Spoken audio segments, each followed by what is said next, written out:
Supreme court ने पहली बार दी passive इच्छा मृत्यु की परमिशन। 13 साल से कोमा जैसी हालत में है युवक। सुप्रीम कोर्ट ने बुधवार को पहली बार निष्क्रिय इच्छा मृत्यु की अनुमति देते हुए आदेश पारित किया। यह आदेश कोर्ट के 2018 के कॉमन कोर्स फैसले के अनुसार दिया गया है, जिसमें गरिमा के साथ मरने के मौलिक अधिकार को मान्यता दी गई थी।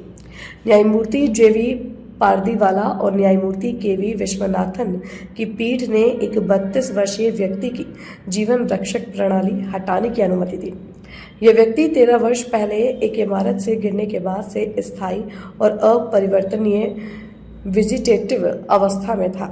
अदालत ने यह आदेश उसके पिता द्वारा दायर एक मिसलेनियस आवेदन पर दिया, जिसमें उन्होंने अपने बेटे से सभी जीवन रक्षक उपचार हटाने की अनुमति मांगी थी। सुप्रीम कोर्ट ने कहा कि हरीश राणा, जो वर्तमान में 32 वर्ष के हैं, कभी एक उज्जवल और प्रतिभाशाली युवा थे। वे अपने पेइंग गेस्ट आवास की 4थी मंजिल से गिरने के बाद एक दुखद दुर्घटना का शिकार हो गए। इस दुर्घटना में उनके मस्तिष्क को गंभीर चोट लगी, जिससे वे स्थायी वेजिटेटिव अवस्था और 100% क्वाड्रिप्लेजिया की स्थिति में चले गए।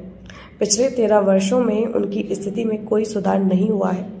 रिपोर्टों के अनुसार वह केवल क्लिनिकली एडमिनिस्ट्रेटेड न्यूट्रिशन के सहारे जीवित थे, जो सर्जरी द्वारा लगाए गए पीईजी ट्यूब के माध्यम से दिया जा रहा था।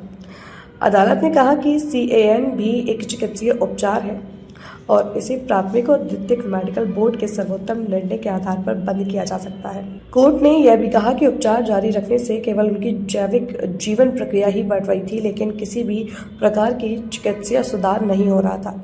अदालत ने पाया कि मरीज के माता पिता, प्राथमिक मेडिकल बोर्ड और दूसरी मेडिकल बोर्ड सभी इन निष्कर्ष पर पहुंचे कि मरीज को दी जा रही CAN को बंद कर देना चाहिए, क्योंकि यह मरीज के सर्वोत्तम हित में नहीं है।